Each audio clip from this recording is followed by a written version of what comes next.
우리 주님의 크신 은총이 여러분 위에 넘치시기를 주의 이름으로 축원합니다.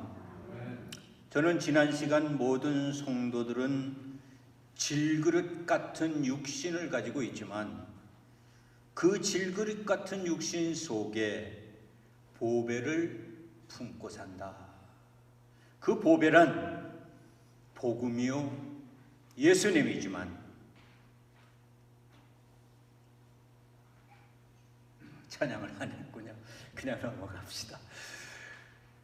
복음이요 예수님이지만 복음 예수님 그럼 너무 막막하고 너무 범위가 넓은 것 같아서 조금 줄여서 어떠한 일이든지 감당할 수 있는 능력이다. 그리고 어떤 문제가 있든 문제 해결의 열쇠인 십자가이다. 그리고 한 가지를 덧보태서 우리의 바람, 희망, 소망, 무언가 기대하는 것. 이거 커다란 뭉칠은 이것도 부활과 영생으로 이어지는 아주 기본적인 그 소망이지만 너무 먼 것 같고 너무 비현실적인 것 같은 생각이 들어서 근데 사실 부활과 영생은요 절대로 비현실적인 게 아니에요. 오늘 여기에서 그 부활과 영생을 우리는 맛보며 누리며 살아야 되는 거예요.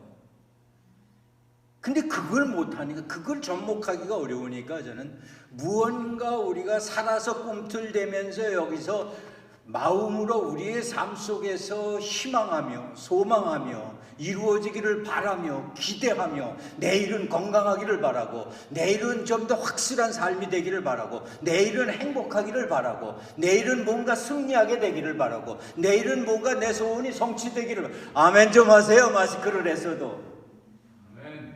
할렐루야. 그래야 설교하는 사람도 설교할 맛이 나지요. 뭔가 희망, 소망, 뭔가 오늘보다 어둠이 지나고 빛이 오는 거라고 그렇게까지 말씀을 드렸잖아요. 그래서 여러분들 속에 이러한 보배를 지니고 있으니 사실 그것만 해도 우리는 능히 감사해야죠. 그런데 가만히 보면 감사해라 그러면은요 먼저 떠오르는 게 뭐냐? 남보다 더 가진 게 있나? 남보다 나은 게 있나? 하다못해 복권이라도 당첨이 됐나? 아니면 횡재 어디 가서 뭘 좀 갑자기 이상한 거라도 좀 얻었나? 투자한 주식이 갑자기 늘어났나? 아프던 병이 어느 날 갑자기 뚝딱 나아졌나? 깨졌던 게 붙어졌나? 이런 것만 생각하고 감사의 조건은 보다 거기 하나 더 보태는 것. 이게 우리들이 일반적인 생각이 아니겠나. 그러나 사랑하는 성도 여러분, 거기다 기준을 두지 마세요. 지금 내게 있는 것만으로도 넉넉히 우리는 감사할 수 있어야 합니다.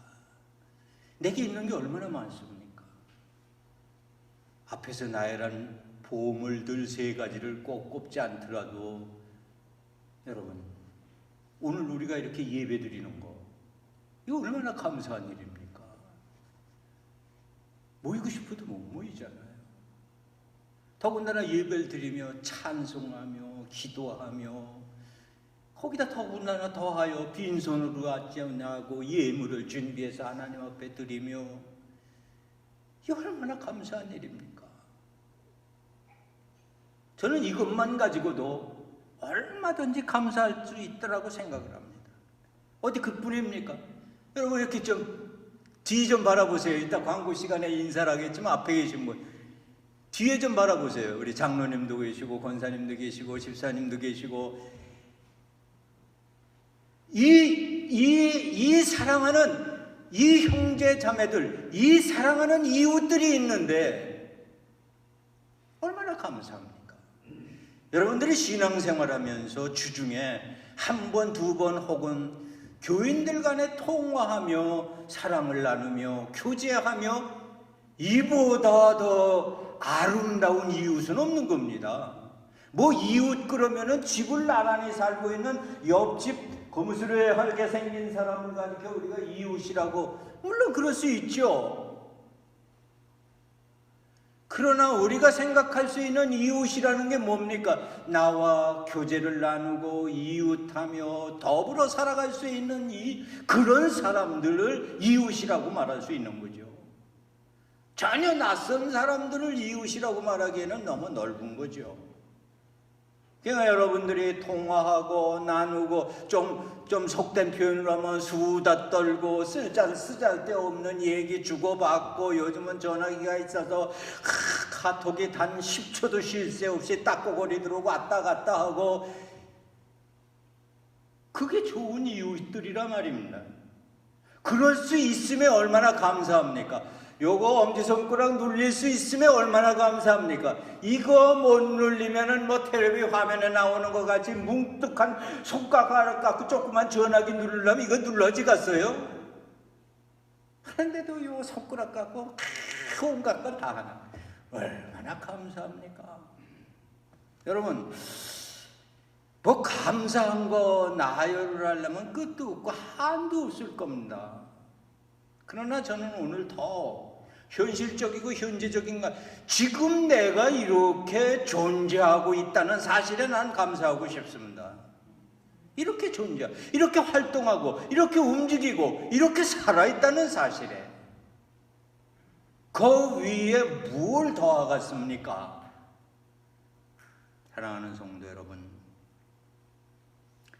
만약에 여러분들이 어떤 조건을 앞세워서 감사한다면요, 그건 욕심이에요. 조건 앞에 감사해서는 안 돼요. 그래서 오늘 사도 바울은 범사에 감사하라. 이 범사에 감사라는 말을 저는 한번 따라하세요. 큰 소리로. 무조건 감사해라. 그렇게 바꾸고 싶어요. 범사라는 게 뭡니까? 무조건 감사해라.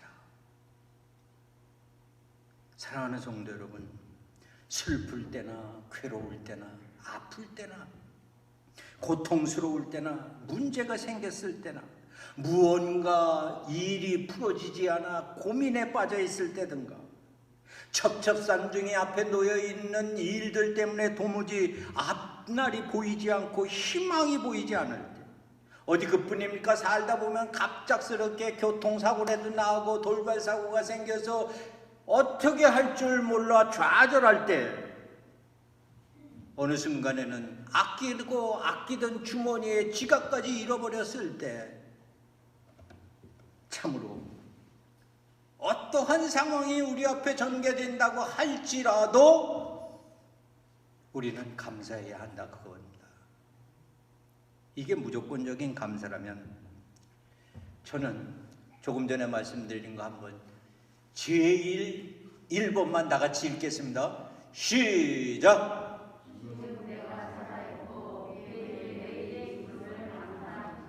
아멘. 그러자고요. 지금 살아있다는 거예요. 방정만은 말이지만 어제 저녁에 저 세상에서 날 부르러 왔다면 뭐 무슨 유행가 같네요. 그죠? 어젯밤에 저 세상에서 날 부르러 왔다면 오늘 아침 여러분 앞에 설교할 수 없었습니다. 너무 방정맞은 얘기인가요? 아닙니다. 우리 주변에서 너무나 현실적으로 봅니다. 아주 건강하게 사귐을 갖고 지내던 친구가 갑자기 수술을 받고 초췌해져서 활동하지 못하는 모습을 봅니다. 아니, 건강하게 함께 지내던 친구가 갑자기 어느 날 죽었다는 소식을 듣습니다. 남의 일만은 아닙니다. 물론 이런 얘기하면 우리 젊은이들은 잘 생각이 안 나지만, 그래도 지금 예배에 참석하는 사람들은 젊은이는 거의 없긴가. 우리 김 장로님이나 엄 장로님이나 큰 수술을 해보신 분들에게는 실감 가는 날이 얘기죠. 마취돼서 병상에 누워 있습니다. 수술. 깨어나야 깨어난 거지요. 마취해서 깨어나지 못하면 그 병원에서 나오지 못한 거지요. 너무 방정맞은 얘기예요. 근데 그게 현실이잖아요. 우리가 사랑하는 성도 여러분, 우리 인생은 살아있다 하나 사실상 큰 소리 칠 수 없는 겁니다. 어찌 보면 질병이라고 하는 혼돈과 정치적 혼돈과 사회적 혼돈과 경제적 혼돈 속에서 우리는 매 순간을 살아가야만 할 수밖에 없습니다. 어떤 이는 바이든이 대통령이 됐다고 잘 됐다고, 어떤 이는 트럼프가 대통령이 됐는데 잘못된 선거라고 나도 가서 데모할까. 정치적인 이야기가 아니잖아요. 그러나 이 정치적인 이야기 우리가 살아가는 삶의 현장이란 말이에요. 울고 웃고. 사랑하는 성도 여러분, 이런 말씀 드리면 너무 비현실적으로 들려질지 모르지만 눈에 보이고 지금 있는 일에 치우쳐서 우리의 감사를 잃어버리면 안 됩니다. 우리는 이래도 감사하고 저래도 감사해야 돼. 오늘을 살고 있기 때문에, 그리고 내일을 살아갈 거기 때문에. 여러분들의 내일이 없다면 어쩌면 감사할 이유도 없겠죠.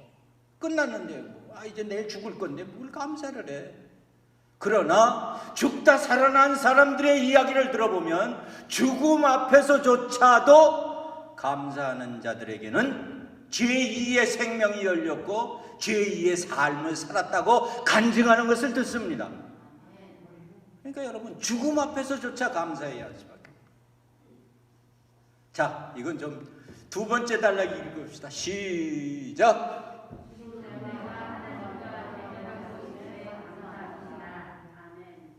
여러분, 이거 좀 영적인 얘기인데 이건 신비롭고 참 엄청난 사건입니다.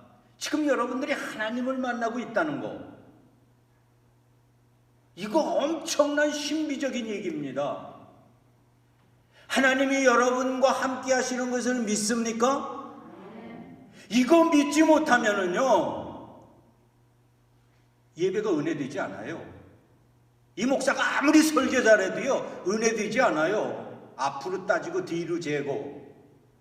그런데 하나님이 이 시간 여러분들과 함께 계셔서 여러분의 마음을 주장하고 여러분들의 속사정을 꿰뚫어 보시며 여러분의 형편과 사정을 챙기시며 하나님께서 베푸시는 은총, 하나님께서 내리는 그 은혜가 이 밝은 빛처럼 여러분들에게 쏟아지는 그 은혜를 폭포수와 같이, 아니면은 미세한 그런 안개비같이 소리도 없이 여러분들을 향해 내려지는 하나님의 은총을 느끼는 자들만이 여기에 앉아있을 자격이 있는 거예요. 그 지금 느끼지 못하는 사람, 하나님께서 저 성전문에서 내쫓으셨어요. 들어오기 전에 못 들어오게 만들으셨다고요. 여러분들에게 그 은혜의 은총을 부어주시기 위해서 여러분들을 그 힘들고 어려운 일정 속에서도 교회를 향하여 발짝을 띄게 했고, 교회라고 하는 이름, 이 공동체 안에 들어와 주의 이름으로 하나님께 예배를 드리고 있는 거예요. 이거 하나님과 교제되는 거란 말이에요. 찬송을 부르며 교류하고 기도하며 교류하고 말씀을 통해서도 아멘을 주장하는 이유는 하나님과 내가 지금 교통하고 있기 때문에 하나님 말씀 옳습니다. 나도 그렇게 살겠습니다. 그렇지요 하나님, 그런 것 같네요. 이게 은혜 아니냐 말이에요. 이게 은총 아니냐 말이에요. 하나님을 어디 가서 찾을 거예요? 여러분, 하나님은 여러분과 그렇게 같이 지금 이 순간까지 오신 거예요.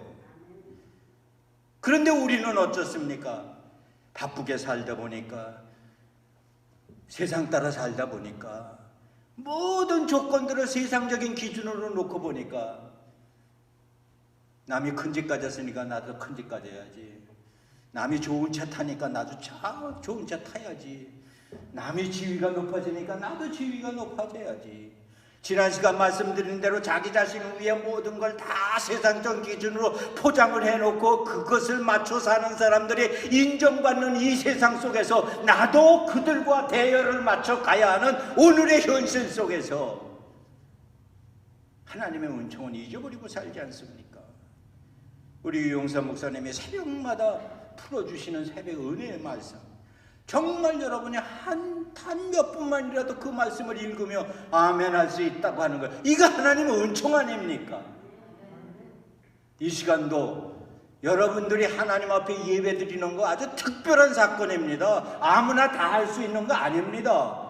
교인들이라고 다 합니까? 천만의 교인들이라고 다 하는 거 아닙니다. 지금 나와 하나님이 교류하는 것 옆에 교인들이라고 하는 게 아닙니다. 이 특별한 은총. 세 번째, 또 시작 읽읍시다.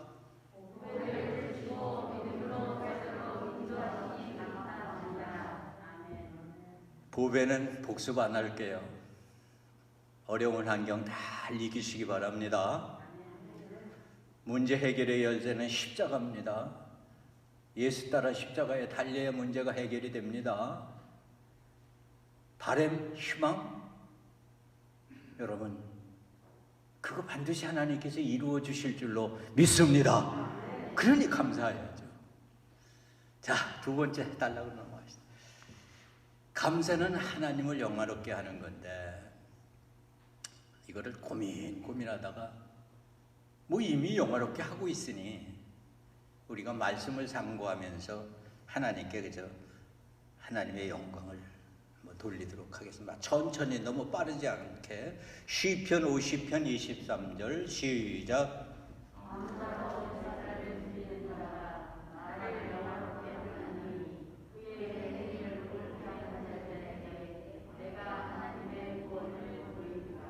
아멘.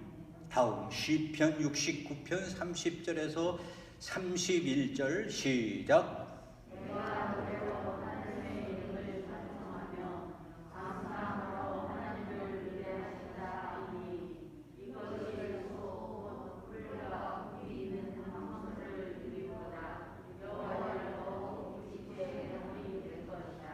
아멘. 다음 시편 100편의 3절과 4절입니다. 시작.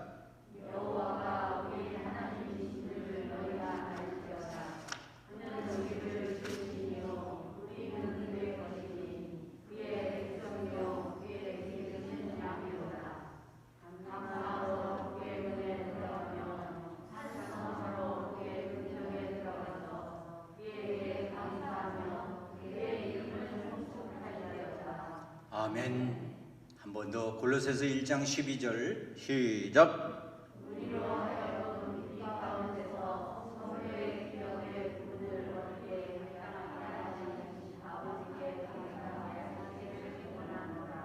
골로새 3장 15절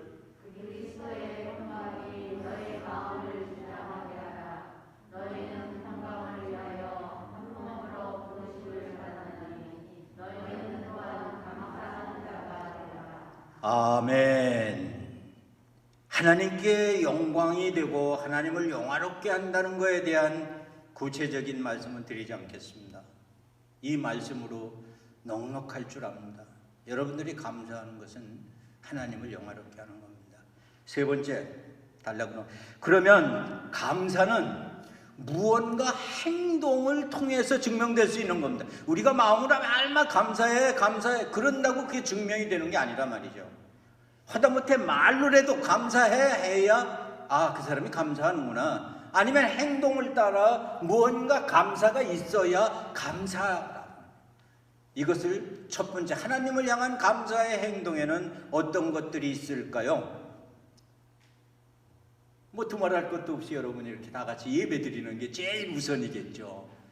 어떤 모양으로든지 주의 이름으로 모여 처소에서조차 가정 예배라든가 기타 어느 방법으로든지 주의 이름으로 모여 하나님 영광을 위해서 예배 드리는 이것이 감사의 행동이죠.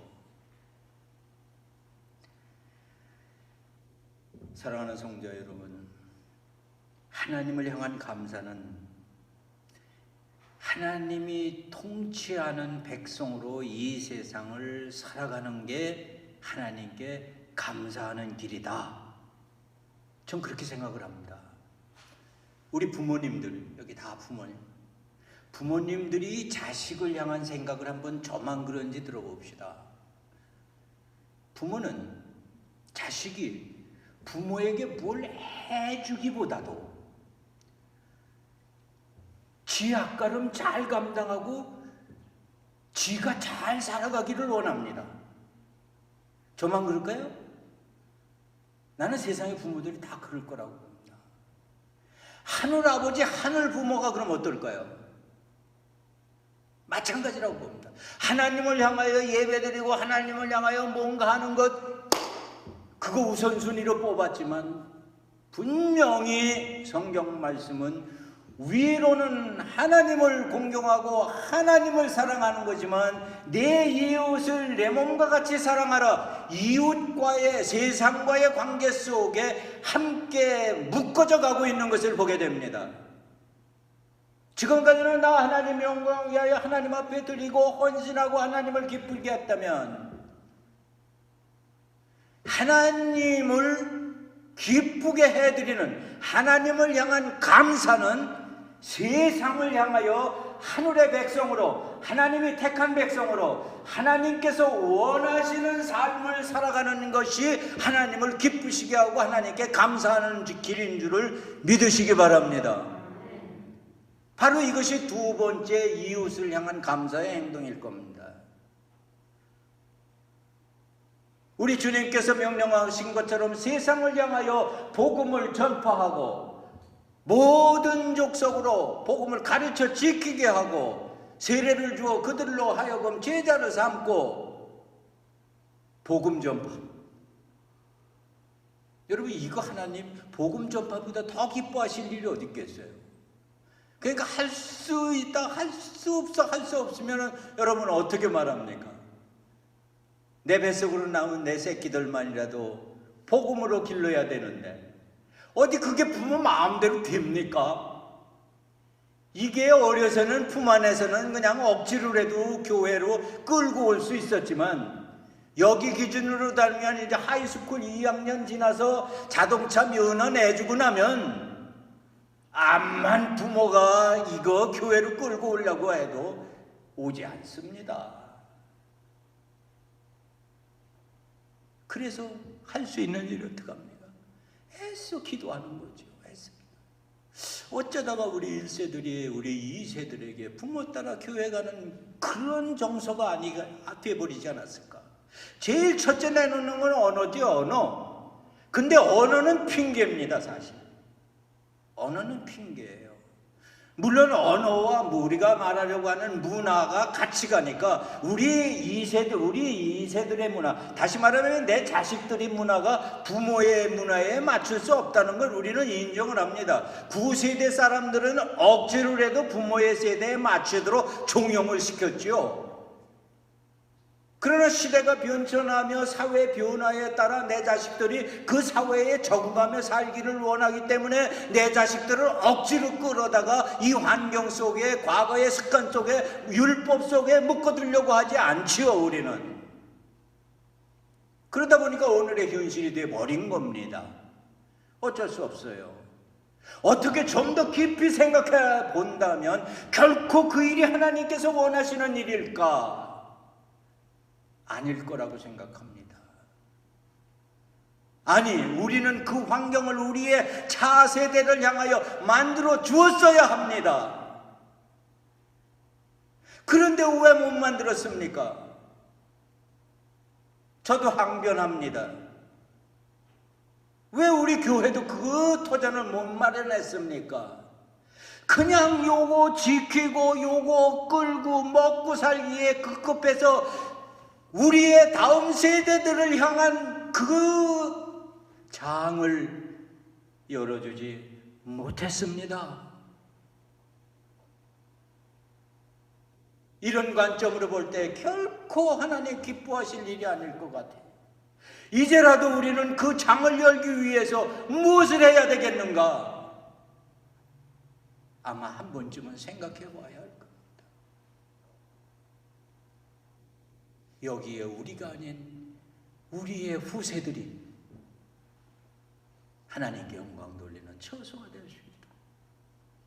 조금 곁길로 가는 것 같지만 이웃을 향한 감사의 행동이라는 건 바로 우리가 복음적으로 살아서 이웃들에게 성도의 모습을 보여주는 건데, 그 중에 가장 아마 가치 있고 가장 할 수 있는 일이라는 것 중에 하나는 아마 우리의 모습에서 환한 복음의 빛이 발산해야 되는 거예요. 그런데 우리의 모습에서 환한 빛이라는 것은 우리가 행복한 모습이 보여줘야 하고 기쁘고 감사한 모습을 이웃들에게 보여주어야 하는 겁니다. 이웃이 누구라고 그랬습니까? 바로 여기 앉아있는 교우들 가운데는 서로 교인들이 바로 이웃이라고 그랬습니다. 내가 아닌 남에게 감사의 모습을, 기쁨의 모습을, 행복의 모습을 이렇게 설교하고 있는 저까지도 여기에는 걸려들 수밖에 없습니다. 태어나기를 근엄하게 그런 가정에서 태어나서 그런지 이 근육이 완전히 굳어져서 웃는 거 어려서부터 좀 교육을 시키고 가르치라고 그러지 않습니까? 이게 웃는 게 습관이 안 돼서 기껏 웃어봐요. 피식하고 웃으면 오만이죠. 부부간에도 마찬가지입니다. 저같이 이렇게 굳어져 있는 우리 마누라 데리고 살기 참 힘들 겁니다. 그러나 이 시간 여러분, 성도의 모습은 결코 그 모습이 아닐 겁니다. 밝은 모습으로, 기뻐하는 모습으로, 행복한 모습으로 누구를 만나든 그 사람에게 기쁨을 주고 행복을 주고, 이게 복음적인 삶이 아닐까요? 근데 어떻습니까? 그래서 누굴 아유 저 사람 왜 이렇게 수심이 가득 찼지? 뭔 걱정이 있지? 이거 붙어준단 말이에요. 이거는 이웃을 향한 감사의 행동이 아닐 겁니다. 여러분, 이웃을 향해서 여러분들이 복음적인 삶의 모범이 되기를 주의 이름으로 축원합니다. 자신을 향한 감사의 행동, 이건 뭐 할 얘기가 너무 많은데 어쨌든 시간 될 때까지만 합시다. 우리 자신을 향해서 감사할 수 있는 행동들은 뭐가 있느냐? 제일 먼저 말씀을 즐겨 읽으세요. 그게 자신을 향한 행동, 감사의 행동의 비결입니다. 성경을 읽다 보면은요, 나도 모르게 감사하게 돼요. 이건 제 경험인지 모르겠습니다. 무슨 근거를 내서 제시해 드리진 못하겠습니다. 근데 목사이기 때문에 성경을 읽어야 된다라는 이런 어떤 억압 속에서가 아니라 성경 말씀을 풀어놓고 성경을 읽어 내려가다 보면 성경 말씀에 빠져들어서 나도 모르게 은혜되고 감사다. 여러분, 기도하세요. 기도하다 보면 감사가 나와요. 기도하다 보면 아무리 불만스럽고 아무리 어렵고 힘들어, 기도하다 보면 감사하게 되더라고요. 그러니까 곡조 붙은 기도인 찬송은 당연하겠죠. 어려운 일이 당할 때, 힘든 일이 당할 때 여러분 찬송부터 부르세요. 어떻게 할까 주저하지 말고 찬송부터 부르고 기도부터 하고 말씀부터 꾸르면 감사해질 수밖에 없습니다. 어쩌면 이것이 여러분들에게 전할 수 있는 최선의 자기 자신을 향한 감사의 행동이다. 이런 규정을 정해놓는다면, 우리가 그런데 그렇게 감사하지 못하면 사도 바울이 로마인들에게 전한 것처럼 로마서 1장 21절 이하에서 하나님을 알되 하나님을 영화롭게도 아니하며 감사하지도 아니하고 오히려 그 생각이 허망하여지며 미련한 마음이 어두워졌나니 스스로 지혜 있다 하나 어리석게 되어 썩어지지 아니하는 하나님의 영광을 썩어질 사람과 새와 짐승과 기어다니는 동물 모양의 우상으로 바꾸었느니라. 자기 자신을 향한 감사의 행동은 변화된 사람으로 살아가는 성도의 모습을 온전하게 지켜나가는 길인 줄로 믿습니다. 이게 자신을 향한 감사의 생활이에요. 남을 향한 감사의 생활이 아닙니다. 새 사람을 입었기에 돌이켜 죄 중에 빠지면, 아니 다른 말로 표현하면 우리에게서 감사가 떠나면 그 즉시로 이 속에 불만과 불평과 원망과 시기와 이런 것들이 자득차게 됩니다. 사랑하는 성도 여러분, 감사하며 사는 우리의 실제적인 행동, 그럼 비결은 어디에 있을까? 첫째로, 세상 만사를 그 무엇과도 비교하지 마시고, 따라하세요. 세상 만사를 그 무엇과도 비교하지 맙시다. 비교하기 때문에 감사가 안 나오는 거예요.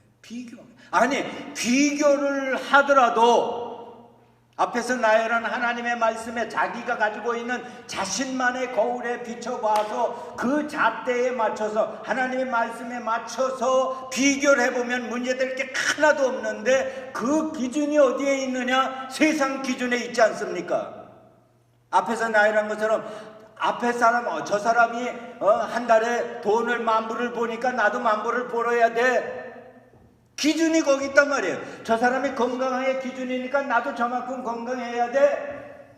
저 사람이 성형수술을 해서라도 이쁘니까 나도 성형수술을 해야 돼.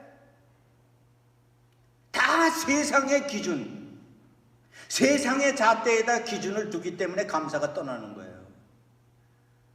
그래서 앞에서 말씀드린 대로 감사에는 조건이 있을 수 없다. 조건이 있다면 현재 내가 가지고 있는 그것 자체가 조건이에요. 오히려 내가 남보다 부족하기 때문에, 남보다 모자라기 때문에. 그런데 앞에서 나열한 것처럼 여러분, 남보다 모자라고 남보다 부족하지만 이렇게 이만큼 유지하고, 이렇게 하나님을 향하여 감사하며, 이렇게 세상을 향하여 감사하며, 이렇게 오늘을 살아가고 있지 않습니까? 그러니 사랑하는 로뎀의 성도 여러분, 절대로 세상 것에 내 판단의 기준을 두지 마세요. 세상 것에 두면 감사가 떠나버려요. 맞질 않아요. 이치에 맞질 않아요.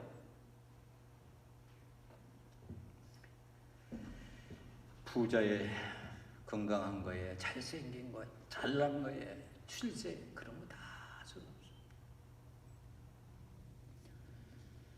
두 번째 비결은 뭐냐? 부족한 거지만 그 부족한 것을 기준으로 삼을 때 하나님께 영광이 되는 겁니다. 여러분은 소홀히 여기지 마세요. 여러분들은 보배들이에요. 여러분들은 하나님의 택한 성도들이에요. 하나님이 붙들고 계시기 때문에 하나님 기준으로 볼 때는 더 없는 여러분의 사랑하는 아들이요 복된 딸들이에요. 부모의 눈으로 자식을 보세요. 어딘가 모자라면 더 측은해서 한 번이라도 더 안아주게 됩니다. 내가 모자랍니까? 하나님께서 여러분들을 한 번 더 쓰다듬어 주실 겁니다. 이 원리를 왜 모르냐 말이죠. 그냥 부족할지라도 이 모습이 되는, 이 모습 이대로 주 받으옵소서. 여러분, 주께 그냥 이 모습 드리면 돼요. 있는 그대로 그냥. 마지막, 내 안에 거하시며 역사하시는 성령의 인도함 따라 내 마음을 그냥 내드리면 돼요. 근데 그 성령의 인도하심을 무시하고 내 주관, 내 사상, 내 생각, 내 판단, 내 가치 개념, 내가 알고 있는 상식과 내가 가지고 있는 경험과 내가 있는 것, 그것들을 동원해서 내 속에서 역사하는 성령의 역사를 자꾸 파괴하고 누르고 가지려고 해요.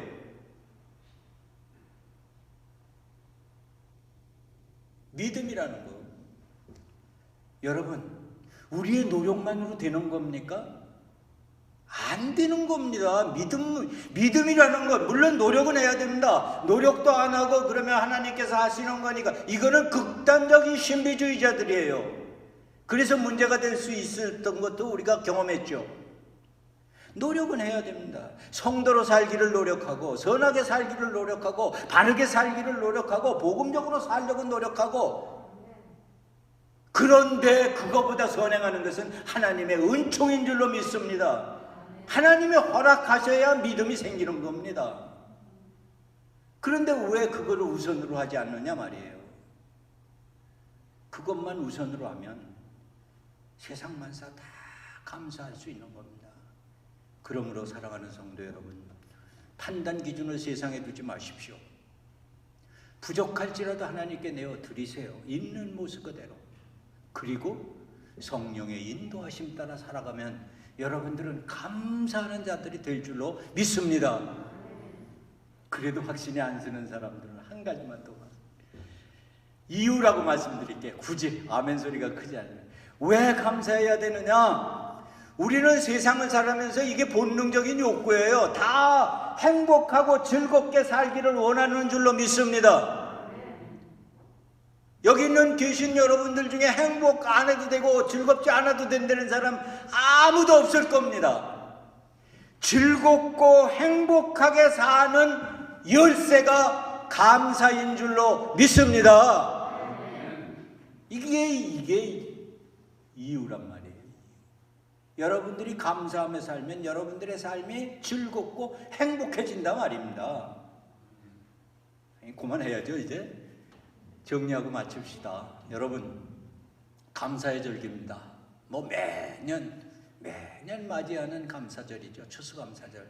금년엔 더군다나 이 팬데믹 사건 때문에 우리 여선교회에서 도시락을 마련해 주신다고 해서 감사하고 있고, 또 그러나 우리는 교회적으로 또 총회도 좀 해야 되고 이런 복잡하고 어려운 것들이 있지만 이제 우리 이 절기 놓치지 말고 감사하십시다.